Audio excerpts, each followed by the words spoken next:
আরাইতুমুল মা'আল্লাযী তাশরাবুন আ'আনতুম আনজালতুমুহু মিনাল মুজনি আম নাহনুল মুনজিলুন। জোরে বলেন আল্লাহু আকবার।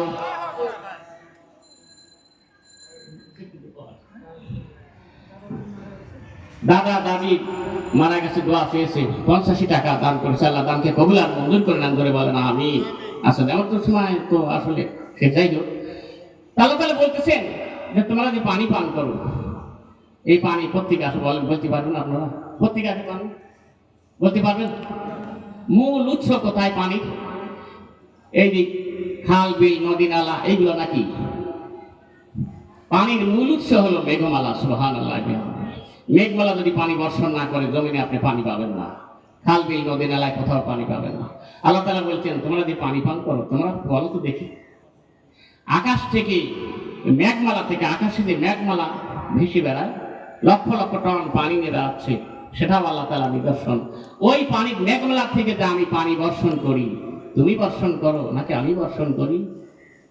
আ'আনতুম আনজালতুমুহু মিনাল মুজনি আম নাহনুল মুনজিলুন।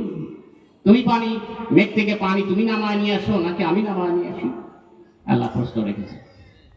এই কথার ওজন আপনি মাপতে পারবেন? সম্ভব না। এটা কোরআনের ভিতরে আল্লাহ সৃষ্টি করেছে, আপনি দেখেন না? একটু মাথা উঁচু করে দেখেন আসমান, চন্দ্র সূর্য গ্রহ নক্ষত্র আপনি দেখেন না? হুবহু কোরআনের ভিতরে এইগুলি বর্ণনা করে দিয়েছেন।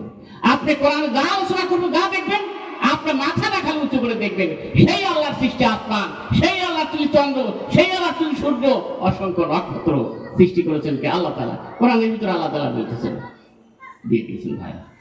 যাই হোক, আর আল্লাহ পাক তৌফিক দিক, আজকের এই জালসার আমার নওয়াজন আলহাজ হাফেজ কারি মৌলানা গোলাম রব্বানী সাহেব, উনি এসে হাজির হয়েছেন।